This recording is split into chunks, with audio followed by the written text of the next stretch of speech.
E se eu dissesse que há um país latino-americano com líderes condenados como ditadores, aliados de Maduro e já chamados de inimigos da humanidade pelo secretário de Estado americano Marco Rubio? No entanto, para todos os efeitos, conseguiu passar despercebido pela maioria dos observadores geopolíticos.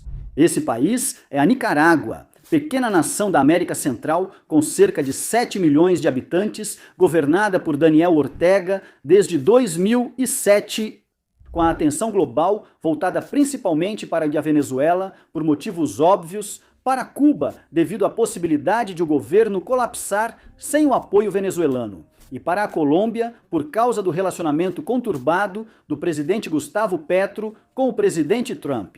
O regime nicaragüense tem feito de tudo para evitar chamar atenção para si mesmo e, com razão, a Nicarágua se encontra em uma posição cada vez mais precária.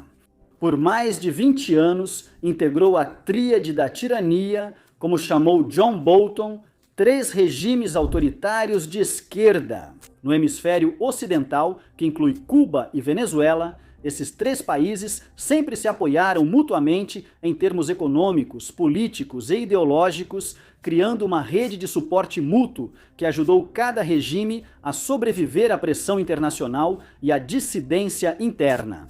Essa rede agora está desmoronando. A captura dramática de Maduro pelas forças dos Estados Unidos da América e o aprofundamento da crise econômica em Cuba deixaram a Nicarágua como o último membro dessa aliança que ainda está funcionando. No entanto, se isso continuará por muito tempo, ainda é incerto, principalmente considerando como a captura de Maduro altera o cenário regional. Os eventos na Venezuela mostraram ao regime nicaragüense que sobreviver décadas não significa nada quando as forças especiais americanas batem à sua porta e o tempo corre antes da próxima batida. Na América Latina, a relação entre Venezuela e Nicarágua supera um mero parentesco ideológico. Por quase 10 anos, foi um dos maiores exemplos de diplomacia do petróleo na América Latina, mudando a economia da Nicarágua. Ou enquanto Ortega consolidava seu controle sobre o poder, quando o líder venezuelano Hugo Chávez chegou ao poder em 1999, ele imaginou usar as vastas reservas de petróleo de seu país como uma ferramenta geopolítica para construir um bloco de aliados em toda a região. A Nicarágua se tornou um dos principais beneficiários dessa estratégia, especialmente depois que Ortega voltou à presidência em 2007, após quase 2 décadas na oposição. O momento era ideal. Ortega buscava recursos para fortalecer seu poder e Chávez queria aliados para limitar a influência dos Estados Unidos da América na região. O que se seguiu foi um acordo tão favorável que beirava o absurdo. Segundo o economista nicaragüense Adolfo Acevedo, entre 2007 e 2016, a Venezuela enviou 37 bilhões de dólares americanos em petróleo à Nicarágua, em condições muito favoráveis. Manágua pagaria 50% de cada remessa em até 90 dias, e o restante em 23 anos, com juros de 2%. A cada entrega de petróleo, a Nicarágua recebia um empréstimo de longo prazo com juros baixos. Para colocar isso em perspectiva, a Nicarágua estava conseguindo um empréstimo mais barato do que o próprio governo dos Estados Unidos. Paga de 3 a 5 em títulos do Tesouro, que são promissórias do governo para captar dinheiro. Apesar da economia da Nicarágua ser muito menor que a dos Estados Unidos quando o petróleo chegou ao país, foi vendido a preço de mercado e o grande lucro impulsionou forte crescimento econômico no país. De 2007 a 2016, o governo Ortega usou quase 40% dos lucros do petróleo para ampliar programas sociais como microfinanciamento, distribuição de alimentos e moradia subsidiada. Essas iniciativas impulsionaram a economia da Nicarágua, com crescimento médio do produto interno bruto de 41% entre 2007 e 2017 e significativa redução da pobreza. Isso fez Ortega e o Partido Sandinista muito populares. Como Chávez também tinha alta popularidade na Venezuela, ambos eram vistos como a versão Sonian do socialismo latino-americano. Como a Nicarágua dependia do petróleo da Venezuela, bastaria o colapso da economia venezuelana para encerrar os bons tempos. Spoiler histórico: a economia da Venezuela faria exatamente isso. A queda dos preços do petróleo e anos de má gestão sob Chávez e Maduro devastaram a indústria petrolífera da Venezuela. A produção caiu de mais de 3 milhões para menos de 1 milhão de barris por dia dos anos 2000 ao final dos anos 2010. As sanções americanas aceleraram o declínio e quase pararam os embarques de petróleo à Nicarágua. Mesmo assim, a relação entre Manágua e Caracas não enfraqueceu, apenas evoluiu. Com a Venezuela, incapaz de fornecer apoio econômico, a parceria passou a se concentrar em algo talvez mais valioso: o compartilhamento de expertise em sobrevivência autoritária. Ambos os regimes estavam aprendendo a reprimir a dissidência, enquanto lidavam com críticas internacionais, fornecendo cobertura diplomática um ao outro em fóruns internacionais. Em 2018, após protestos na Nicarágua, com centenas de mortos, a Venezuela apoiou Manágua. Nicolás Maduro afirmou no Twitter que o governo nicaragüense derrotou terroristas e golpistas, enquanto sanções eram impostas à Venezuela. A Nicarágua votou de forma consistente em solidariedade em fóruns internacionais, como a Organização dos Estados Americanos em 2024. Quando aumentaram os protestos contra as eleições contestadas que estenderam o governo de Nicolás Maduro, Daniel Ortega ofereceu enviar combatentes sandinistas para a Venezuela, se necessário, para reprimir uma contra-revolução armada. Mesmo sem aceitar a oferta, Caracas mostrou como os laços entre os dois líderes autoritários latino-americanos se aprofundaram. Contamos isso para mostrar como o regime nicaragüense ficou surpreso com a captura de Nicolás Maduro e como sua reação, ou ausência dela, foi significativa.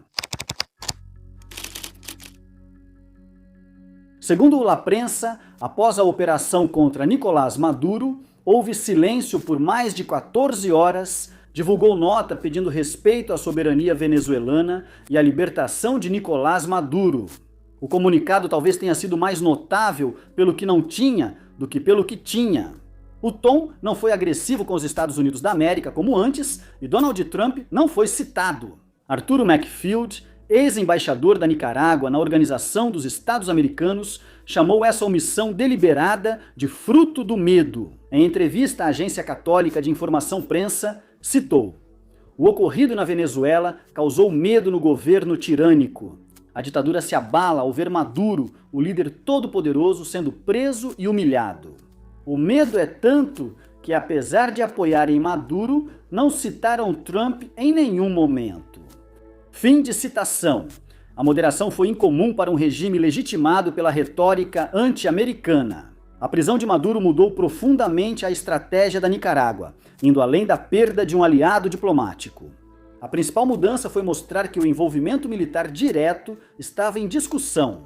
Governos anteriores dos Estados Unidos da América usaram sanções, isolamento diplomático e apoio à oposição. E apesar de quão devastadoras essas medidas poderiam ser, elas não chegavam nem perto de ameaçar a sobrevivência do regime, tanto quanto uma intervenção militar direta. A ação de Trump na Venezuela mostrou sua disposição em usar força para retirar líderes que julgava inaceitáveis. Para Manágua, isso era crucial, pois a Nicarágua é mais vulnerável que a Venezuela. A Venezuela possuía grandes reservas de petróleo, um exército ainda capaz, apesar de degradado em 2026 e relevância internacional. Essa ação militar tinha riscos geopolíticos, caso China ou Rússia interviessem. A Nicarágua não possui essas vantagens. É um dos países mais pobres da América Latina, sem recursos naturais. Seu exército é pequeno e focado na segurança interna.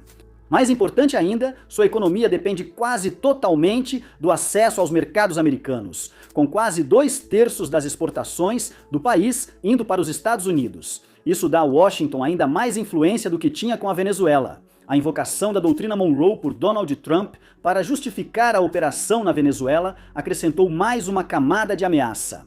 A doutrina, que coloca os Estados Unidos como dominante no hemisfério ocidental, não faz parte da política externa de Washington há décadas. Donald Trump decidiu trazê-la de volta, como ele mesmo disse, de forma enorme, tanto na nova estratégia de segurança nacional, quanto em discursos após a captura de Maduro. Donald Trump afirmou que a doutrina Monroe, agora chamada doutrina Donroe, guiaria o relacionamento de Washington com os vizinhos regionais. Para o regime Ortega, isso quebrou totalmente as premissas que guiavam sua estratégia de sobrevivência. O cálculo sempre foi que a repressão interna era tolerável, desde que não chegasse aos níveis que vimos no Irã. Os dias de intervenção americana na América Latina haviam terminado. A reação rápida do regime à captura de Maduro mostrou que ele já entendia essa nova realidade, segundo fontes do La Prensa. Rosário Murillo, esposa e co-presidente de Daniel Ortega, adotou medidas para garantir a sobrevivência do regime. A primeira foi reforçar a segurança ao redor da residência presidencial, no improvável cenário de que Washington quisesse realizar uma captura dupla de presidentes. Depois, ela diminuiu ainda mais as raras aparições públicas de Daniel Ortega, segundo o veículo. Militantes sandinistas aguardavam um evento em 10 de janeiro, aniversário da ditadura familiar, onde Ortega atacaria novamente os Yankees. No entanto, isso não aconteceu, com o governo alegando questões de saúde de Ortega. Além disso, Murilo reduziu as aparições públicas de seu filho, Luriano Ortega Murillo. O regime mantém laços com China, Rússia e Irã para evitar tensões com os Estados Unidos da América, especialmente devido à doutrina Monroe. Além das táticas de sobrevivência do regime, Managua buscou se mostrar como parceiro disposto na ordem democrática global. No dia 10 de janeiro, a Nicarágua silenciosamente libertou dezenas de presos políticos. O momento não foi exatamente sutil. Um dia antes, a Embaixada dos Estados Unidos da América em Manágua havia elogiado a Venezuela por libertar prisioneiros e observou de forma enfática que mais de 60 pessoas continuavam detidas injustamente na Nicarágua. A libertação dos presos marcou uma mudança significativa no comportamento recente do regime. Desde 2018, Manágua eliminava a oposição com prisões, exílio forçado e revogação de cidadania. Milhares de ONGs foram fechadas, várias universidades encerradas com bens confiscados e só em 2024, 46 jornalistas forçados ao exílio. O regime não mostrou interesse em concessões ou reformas. O governo usou isso para indicar disposição para mudanças, mas a oposição viu como uma manobra motivada pelos eventos na Venezuela. Eles podem estar certos. Sem a captura de Maduro pelo governo Trump, dificilmente Manágua teria libertado esses prisioneiros. Segundo um grupo local de direitos humanos, autoridades nicaragüenses prenderam 60 pessoas por supostamente apoiarem ou comemorarem a captura do presidente venezuelano Maduro. Enquanto a mão direita da Nicarágua tenta agradar Washington, a esquerda usa as táticas repressivas que a mantém no poder há décadas. Só o tempo vai dizer se essa estratégia vai funcionar, especialmente se o governo cubano entrar em colapso. Enquanto a Nicarágua tenta evitar virar alvo de Trump, uma ameaça ainda mais séria surge em Cuba, o avô ideológico da troika da tirania. Está enfrentando sua pior crise desde a queda da União Soviética e, ao contrário das crises anteriores, não há nenhum cavaleiro vindo para salvá-la.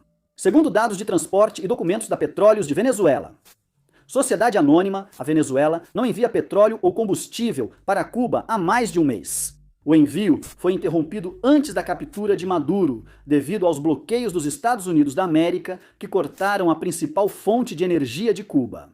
A Venezuela fornecia a Cuba cerca de 35 mil barris de petróleo por dia, cobrindo metade do déficit energético da ilha. Sem isso, a economia cubana colapsa agora. Havana, antes protegida dos apagões, agora passa mais de 10 horas diárias sem eletricidade. Em outras regiões, apagões podem durar até 20 horas. O governo Trump reconhece o impacto estratégico e simbólico do colapso de Cuba e aparenta querer acelerá-lo. O secretário de Estado, Marco Rubio, afirmou claramente que Havana é a cabeça da cobra. O governo considera Cuba a maior ameaça regional, não só parte da troika. Porém, Trump também deixou uma porta aberta em declarações recentes. Ele pediu que Cuba negociasse um acordo antes que seja tarde, indicando que, diferente da Venezuela, ainda pode optar por uma transição controlada em vez da queda do regime. O governo deixou claro que Cuba deve fazer reformas ou terá o mesmo destino de Maduro na Nicarágua. O desenrolar disso é muito importante. Se Cuba recusar negociações e Trump derrubar o regime militarmente ou de outra forma, será o pior cenário para Manágua. Uma mudança forçada de regime em Cuba destruiria a Troika e criaria um padrão claro. Trump está disposto e é capaz de remover governos de esquerda e autoritários no hemisfério ocidental pela força, se necessário. O impacto psicológico seria devastador para o regime Ortega. Cuba sobreviveu à hostilidade americana por mais de 6 décadas. Sobreviveu à Baía dos Porcos, anos de embargo, ao fim da União Soviética e várias tentativas de assassinato. Se Cuba não resiste à política de Trump, que chance teria a Nicarágua? A sobrevivência do regime se baseou na ideia de que solidariedade revolucionária e compromisso ideológico resistem à pressão americana. A remoção forçada de Cuba eliminaria totalmente essa suposição. Mais importante, uma mudança de regime imposta pelos Estados Unidos da América em Cuba reduziria muito as chances de soluções negociadas em outros locais. Trump ainda aceitaria negociar com regimes da região, mas sua paciência seria bem menor e suas ameaças militares muito mais críveis. Se ele quer derrubar o regime de esquerda mais icônico da América Latina, o cálculo para a Nicarágua fica claro. Negocia rapidamente em termos amargos, porém aceitáveis, ou arrisca a opção militar, agora comprovadamente real e eficaz. Outro cenário mais esperançoso para a Nicarágua seria se Cuba fechasse acordo com o governo Trump, permitindo que parte do regime sobreviva em troca de reformas, criando um modelo a ser seguido pela Nicarágua. Uma transição negociada em Cuba mostraria que Trump aceitaria menos que a destruição total do regime, caso certas condições fossem cumpridas. Na Venezuela, a queda do governo Maduro não trouxe democracia imediata, mas fortaleceu setores do regime alinhados a Trump. Isso importa porque, apesar da gravidade, a situação da Nicarágua não é tão crítica quanto a de Cuba ou Venezuela. Como destacaram observadores ao político, a Nicarágua tem menor relevância na política interna dos Estados Unidos da América.